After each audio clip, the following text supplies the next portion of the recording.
বিশ্ব রাজনীতির সবচেয়ে শক্তিশালী জোট ন্যাটো কি এবার সত্যিই বিলুপ্ত হতে যাচ্ছে? সম্প্রতি মার্কিন প্রেসিডেন্ট ডোনাল্ড ট্রাম্পের একটি সাক্ষাৎকারে আবারও সেই প্রশ্ন নতুন করে দানা বাঁধছে। দ্য টেলিগ্রাফের প্রশ্নের জবাবে তিনি স্পষ্ট জানিয়েছেন, যুক্তরাষ্ট্র ন্যাটোর সদস্যপদ পুনর্বিবেচনা করছে। ইরানের বিরুদ্ধে সামরিক অভিযানে ইউরোপীয় মিত্রদের পাশে না পেয়ে ট্রাম্পের এই ক্ষোভ এখন চরমে। পত্রিকাটিতে ট্রাম্প জোর দিয়ে বলেন, আমি মনে করি এই সহযোগিতা বিনা দ্বিধায় আসার কথা ছিল।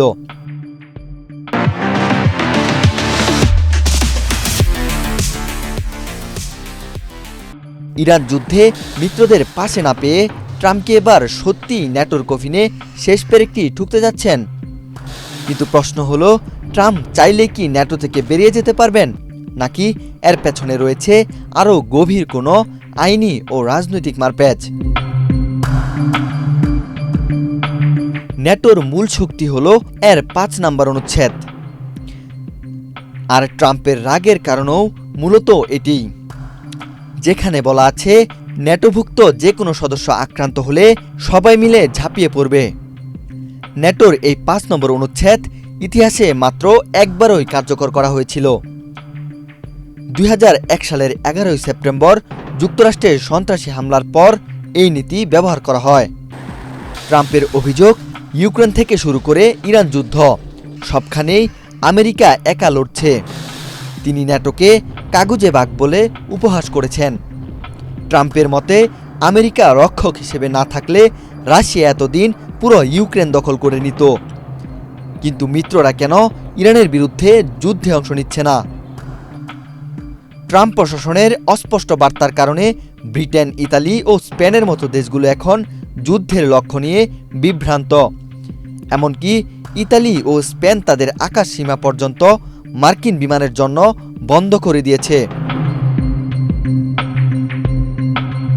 ২০১৯ সালে ট্রাম্প প্রায় ন্যাটো থেকে বের হয়ে যাচ্ছিলেন।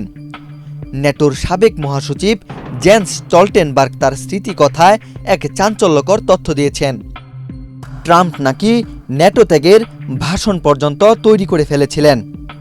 স্টলটেনবার্গ বর্ণনা করেছেন কিভাবে তিনি ফক্স নিউজে গিয়ে ট্রাম্পের প্রশংসা করে তাকে ঠান্ডা করেছিলেন। ট্রাম্পের চাপের কারণেই যে মিত্ররা সাময়িক ব্যয় বাড়িয়েছে, এই এক প্রশংসায় গলে গিয়ে ট্রাম্প তার সিদ্ধান্ত বদলেছিলেন। ট্রাম্পের মূল আপত্তি ছিল 2% সামরিক ব্যয়ের নির্দেশনা নিয়ে। যদিও এখন রাশিয়ার হুমকির মুখে ইউরোপীয় দেশগুলো ব্যয় বাড়িয়েছে, তবুও ন্যাটোর মোট বাজেটের ৬২% এখনও আসে একা যুক্তরাষ্ট্রের পকেট থেকে। স্টলটেনবার্গের পর এখন ন্যাটোকে রক্ষার দায়িত্ব বর্তমান মহাসচিব মার্ক রুতের কাঁধে।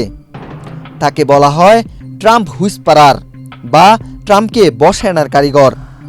চলতি বছরের শুরুতে ট্রাম্প যখন ডেনমার্কের স্বায়ত্তশাসিত অঞ্চল গ্রিনল্যান্ড দখলে নেওয়ার হুমকি দিয়েছিলেন, তখন রুতেই তাকে শান্ত করেছিলেন। তবুও ৭৭ বছরের পুরনো এই সামরিক জোটকে টিকিয়ে রাখতে রুতে এখন ট্রাম্পকে প্রশংসায় ভাসিয়ে নানা কৌশলে রাজি করানোর চেষ্টা করছেন। তবে ট্রাম্প চাইলে কি সব করতে পারবেন? ২০২৩ সালে মার্কিন কংগ্রেস এক নতুন আইন করেছে। এখন ন্যাটো ছাড়তে হলে সিনেটের ২/৩ সদস্যের সমর্থন বা কংগ্রেসের অনুমোদনের প্রয়োজন হবে। অর্থাৎ ট্রাম্পের সামনে এখন আইনি দেয়াল। কিন্তু খামখেয়ালি এই প্রেসিডেন্ট কি সেই দেয়াল মানবেন? মার্কিন পররাষ্ট্রমন্ত্রী মার্কো রুবিও বলেছেন, সিদ্ধান্ত শেষ পর্যন্ত প্রেসিডেন্টের উপরই নির্ভর করবে। সবশেষে প্রশ্ন একটাই, ন্যাটো কি ট্রাম্পের ইগো আর বাজেটের লড়াইয়ে ধূলিসাৎ হয়ে যাবে, নাকি রুতের মতো হুইসপারাররা আবারও কোনো জাদুকরি কৌশলে একে টিকিয়ে রাখবে? ওয়াহিদ হোসেন জিহাদ, বাংলাদেশ প্রতিদিন।